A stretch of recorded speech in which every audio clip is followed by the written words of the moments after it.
See what we got.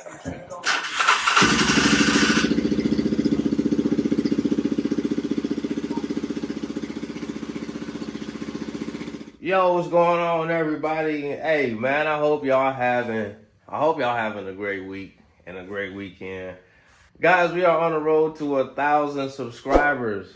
If I'm being honest, I did not expect to have this kind of traction this early on. And from the bottom of my heart, man, I really appreciate it, guys. We are going to do as much on this channel as possible to entertain, inform, and honestly just have a good time. The reason why I made this video is I have prior obligations that I have to finish with the landscaping business this week, which is why I haven't been able to spend time on the bike. However, I did find something great, guys. I woke up 2 days ago and I found this on Facebook Marketplace. Hey, y'all ain't gonna guess. You ain't gonna guess for how much. Take a guess. $300, man. Stop playing, dog. $300. Now, want to show y'all something. That was the biggest selling point for me. Bam! 15.8 CFM. We are in there like swimwear, guys. We are going to get great results from our powder coat cabinet now. Excuse me. We are going to get great results from our sandblasting cabinet now that we have an actual compressor that can keep up. So now that I got that out of the way, this video was taken earlier this year before I actually made a full commitment to putting all of this on YouTube. So please excuse the choppiness of the footage, some of the incompleteness. I don't have any fast forwarded footage. However, there is a lot of useful information inside of this video. So be sure to hit the like, share, and subscribe button if you gain anything from it. So without further ado, guys, I'm not going to talk for too long. But guys, we're on the road to 1,000 subs. I don't know if I said it earlier. I'm pretty sure I did. But man, let's go, y'all. Let's go. As my boy Russell Wilson would say, let's ride, y'all. I'm done yammering. Let's get to the video. Catch you guys in the next one. All right, y'all. This video is for educational purposes only. Stop sending y'all bikes and y'all equipment, cars, whatever it may be. Whoever you're asking to fix it, find out exactly what they know, how they know, what to do. These are electrical ties, and this is not meant for vehicles at all. Any kind of vehicle, not just ATVs, but any kind of vehicle. This is a good buddy of mine's four-wheeler, and I ain't gonna say he's up shit creeks just yet.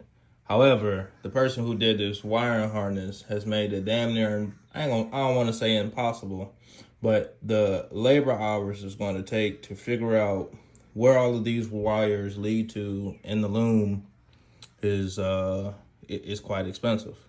The recommendation is a new wiring harness, or you can have somebody go through here and reattach the wires correctly, color coordinate them, and put connectors on them. But at that point, it's cheaper just to buy a new wiring harness. In this case, I do believe it's going to be the Stator. So typically, at least four-wheelers, motorcycles, typically, these yellow wires are going to be your alternating current and signal wires for your magneto. And if you're not getting spark, I encourage you to disconnect these. You're going to put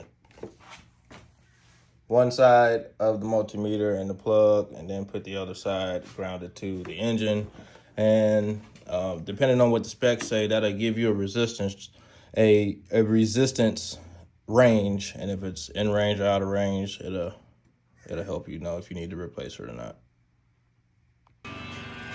All right, y'all. So pretty much got all the old wiring harness out.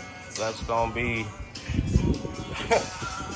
whoever was working on this bad boy last. That was their masterpiece. So this is what we got left. I got to finish going through what's what. You got to read up on this tech manual a little bit. And then, yeah, we'll go start the install process. So upon taking this stator case off,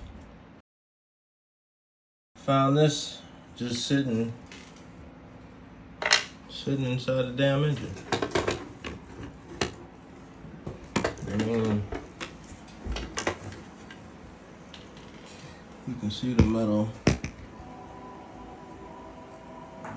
flakes in there. Aluminum flakes now.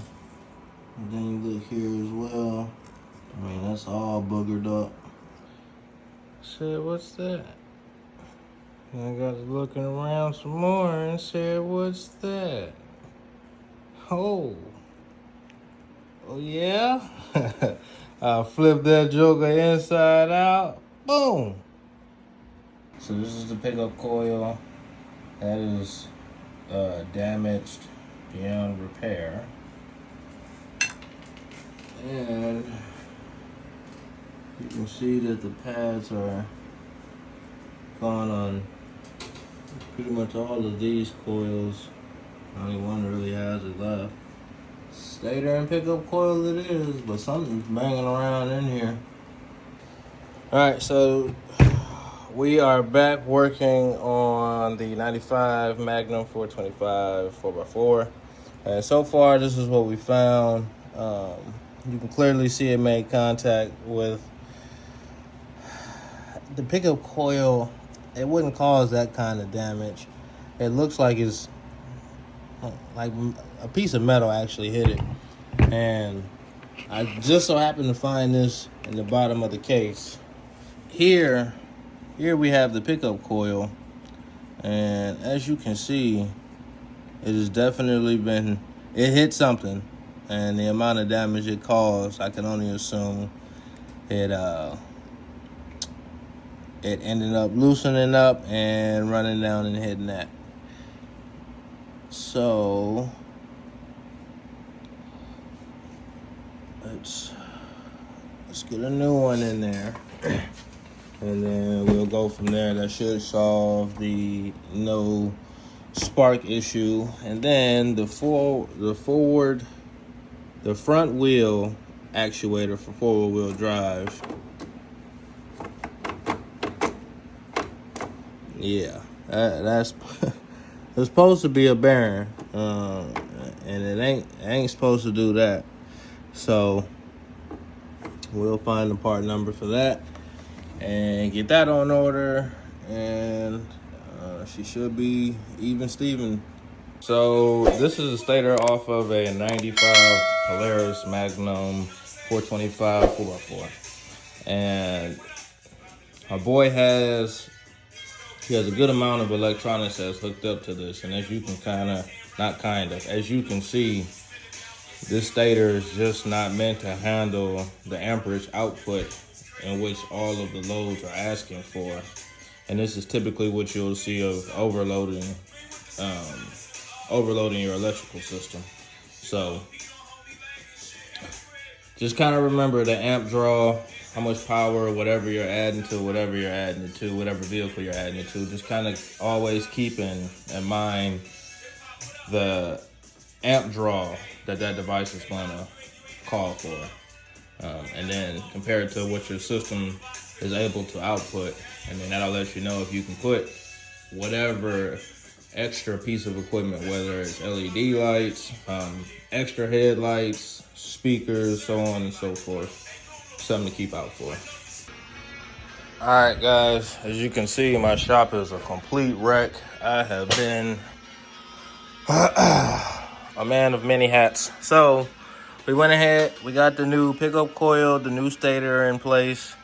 Anytime that you all are cracking these open, just take a real good inspection of pretty much how the cases look on the inside. This vehicle, it just kind of depends on the person. Me personally, I would have went with I probably would have just had the engine rebuilt or new fresh engine installed. This one has just been beat, pretty much. But needless to say, I'm all right, babe. We got everything wired back in for the most part. There's a couple connections that I still have to make, but we got the gist of everything. Our CDI box hooked up, our alternating excuse me, alternating current go back to the battery, our regulator. I just have to splice in the power because, as you can see, it's been broken off in there. So I'm gonna splice a new connector on there. This is going to be ground, and I'm more than likely just going to put another connector to put it back on the junction box. But we have rev limiter hooked up. I believe this is all-wheel drive and all-wheel drive on and off. So I just have to wire that back into place. This bundle right here, I've been trying to make my mind up for how I wanted to do it, but I'm just going to leave this unconnected for now. What this is the indicator light, so oil level, neutral, what other lights they got on here? I would assume low oil, and maybe some other lights. But needless to say, that's going to be left. But I think that's everything. So I'm gonna get this all tightened back up. We'll get it crunked back up and see what else might need some attention and kind of go from there. I'll check back in with you in a minute. All right, guys. Update. So I gotta splice my front wheel connectors together. This is for the all-wheel drive. I gotta wire in a hard switch for the radiator fan. I'm gonna go ahead and just delete the temp switch, the temp thermistor, and get that out of there. Let's see what else. Got the gear selector all wired up, and like I said, man, this is how Polaris kind of made this bike. Can't really tell you why. The circuit board, depending on who you're talking to, is nice because you can quite literally just, you can pretty much test everything from this single hand circuit board without having to back probe a whole bunch of plugs. However, it is a circuit board, so it's outside to the elements, which causes corrosion and doesn't make for the best connections. But I'll leave that up to whoever that matters to. And then all right, guys, so pretty much where I'm at, I went to go try to start the bike with the old starter relay, and it was just clicking, wasn't getting real good contact, and it looks pretty rough. So the original one looks a whole lot better. I put it back on there and re-spliced some lines, but now it won't click at all. It won't function at all. So what I went ahead and did is, this is a fuse. This is the leads for the fuse, and this is the 12 volt 20 amp fuse right here. And as you can see, it was pretty heavily corroded. Like,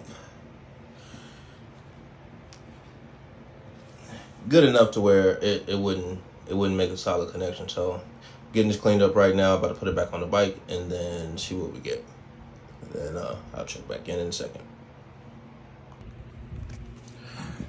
All right, guys, after doing some more research and schematic diving, turns out that the terminals I had them flipped around. So my positive was on the output for, this is my signal wire for the start switch, but it was on the output signal of the starter relay, which is why it was not starting. Thank God it didn't short anything out. But now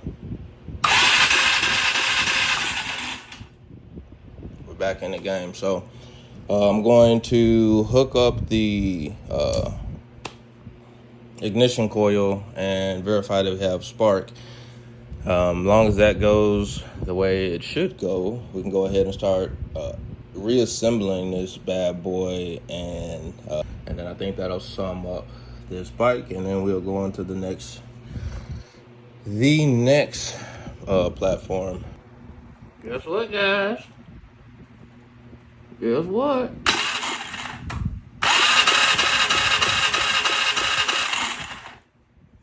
We got spark, baby. So,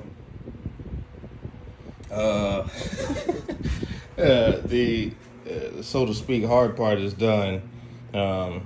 All the major concerns about the wiring harness are addressed. Everything is reinstalled and is so far functioning the way it's supposed to.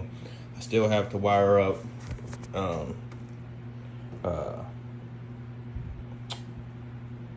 got a damn brain fart. Hold on. Still got to wire up the radiator fan to a switch, overdrive, four-wheel drive engagement, and the headlights, and that'll pretty much wrap up the electrical side. And like I said, I just got to install that front carrier bearing. All right, guys, got everything back. Got everything back in order. So let's go ahead and see what happens.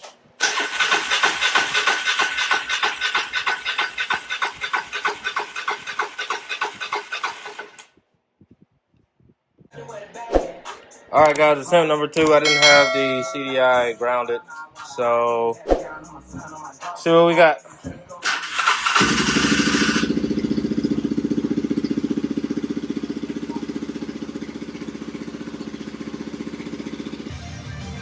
All right, guys, so pretty much what I got done so far is we got spark, we got ignition, getting the wiring harness all tucked back in here. So it started with, the furthest back on back up here to the front.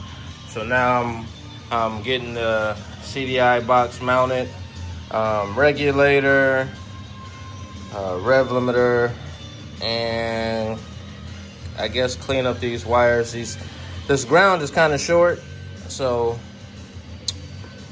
I'm gonna probably just, I don't know, figure that out. But that's what I got going. So as soon as I get done with this, I'll hop back on the video and show you what it looks like.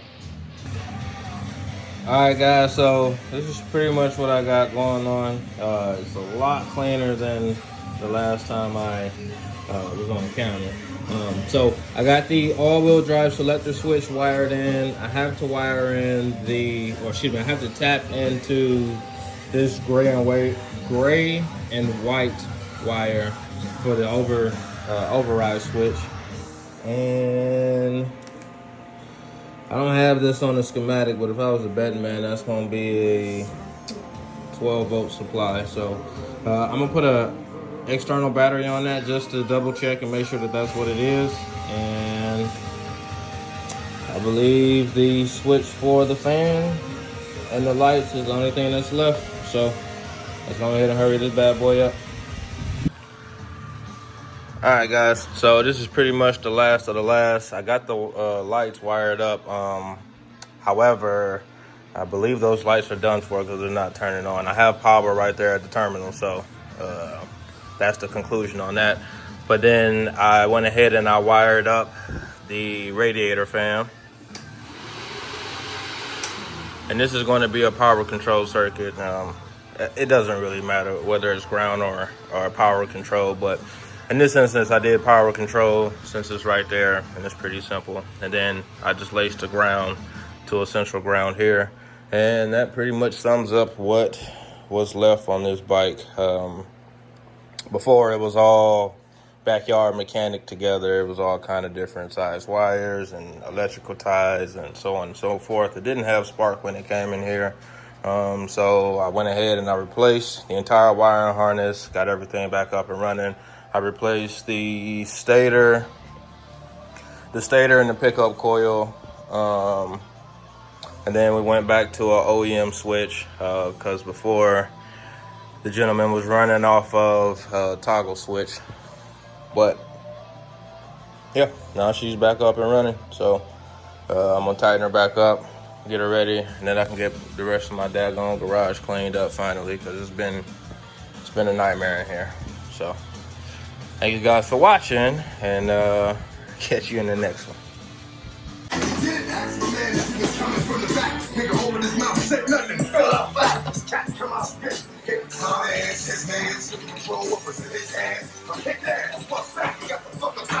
Didn't get it down, but at least I got a pot of them. Yeah.